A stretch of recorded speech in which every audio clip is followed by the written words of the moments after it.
हरे कृष्णा कृष्ण कृष्ण हरे हरे, हरे राम राम राम हरे हरे। नमस्कार दोस्तों, आज की इस वीडियो में हम चर्चा करेंगे उत्पन्ना एकादशी का महत्व एवं व्रत कथा के बारे में। तो चलिए वीडियो शुरू करते हैं। सबसे पहले हम उत्पन्ना एकादशी के महत्व के बारे में जानेंगे। एक बार धर्मराज युधिष्ठिर कहने लगे कि हे भगवान, मैंने कार्तिक शुक्ल एकादशी अर्थात प्रबोधनी एकादशी का सविस्तार वर्णन सुना है। अब आप कृपा करके मुझे मार्गशीर्ष माह के कृष्ण पक्ष की एकादशी के विषय में भी बतलाइए।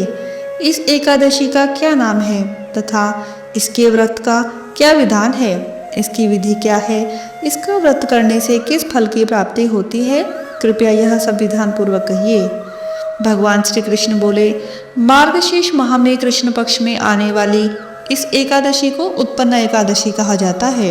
यह व्रत शंखोद्गार तीर्थ में स्नान करके भगवान के दर्शन करने से जो फल प्राप्त होता है उसके बराबर पुण्य मिलता है। व्रत करने वाले भक्त को चोर, पाखंडी, पर स्त्रीगामी, निंदक, मिथ्याभाषी तथा किसी भी प्रकार के पापी से बात नहीं करनी चाहिए। इसका महात्म्य मैं तुमसे कहता हूँ, ध्यान पूर्वक सुनो। युधिष्ठिर कहने लगे कि हे भगवान, आपने हजारों यज्ञ और लाख गौदान को भी एकादशी व्रत के बराबर नहीं बताया, सो यह तिथि सब तिथियों से उत्तम कैसे हुई, बताइए। भगवान कहने लगे, हे युधिष्ठिर, सतयुग में मुर नाम का दैत्य उत्पन्न हुआ। वह बड़ा बलवान और भयानक था। उस प्रचंड दैत्य ने इंद्र, आदित्य, वसु, वायु, अग्नि आदि सभी देवताओं को पराजित करके भगा दिया। तब इंद्र सहित सभी देवताओं ने भयभीत होकर भगवान शिव से सारा वृतांत कहा और बोले कि हे कैलाशपति, मुर दैत्य से भयभीत होकर सब देवता मृत्यु लोक में फिर रहे हैं। तब भगवान शिव ने कहा, हे देवताओं, तीनों लोकों के स्वामी, भक्तों के दुखों का नाश करने वाले भगवान विष्णु की शरण में जाओ, वे ही तुम्हारे दुखों को दूर कर सकते हैं। शिव जी के ऐसे वचन सुनकर सभी देवता क्षीर सागर में पहुँचे।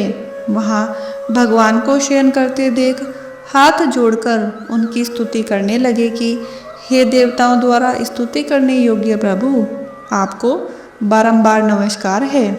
देवताओं की रक्षा करने वाले मधुसूदन, आपको मेरा नमस्कार है। आप हमारी रक्षा करें। दैत्यों से भयभीत होकर हम सब आपकी शरण में आए हैं। आप इस संसार के कर्ता, माता पिता, उत्पत्ति और पालन करता और संहार करने वाले हैं।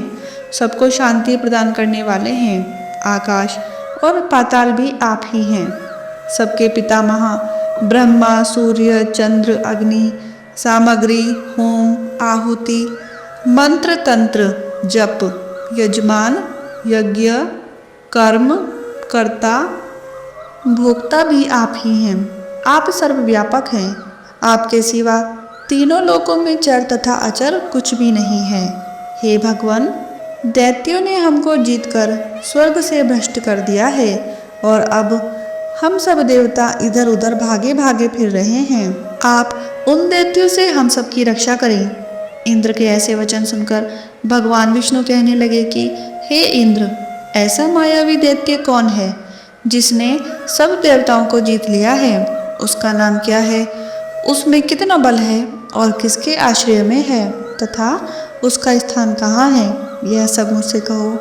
भगवान के ऐसे वचन सुनकर इंद्र बोले, भगवान, प्राचीन समय में एक नाड़ीजंग नामक राक्षस था। उसके महापराक्रमी और लोक विख्यात मुर नाम का एक पुत्र हुआ। उसकी चंद्रावती नाम की नगरी है। उसी ने सब देवताओं को स्वर्ग से निकालकर वहाँ अपना अधिकार जमा लिया है।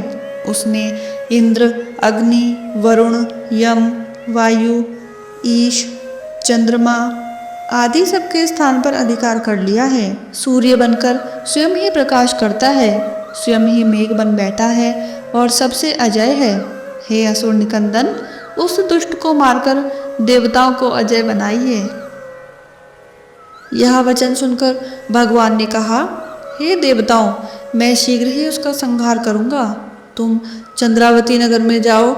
इस प्रकार कहकर भगवान सहित सभी देवताओं ने चंद्रावती नगरी की ओर प्रस्थान किया।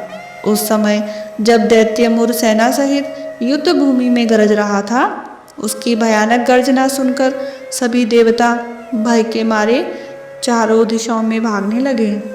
जब स्वयं भगवान रणभूमि में आए तो दैत्य उन पर भी अस्त्र शस्त्र आयुध लेकर दौड़े। भगवान ने उन्हें सर्प के समान अपने बाणों से बींध डाला। बहुत से दैत्य मारे गए, केवल मुर बचा रहा।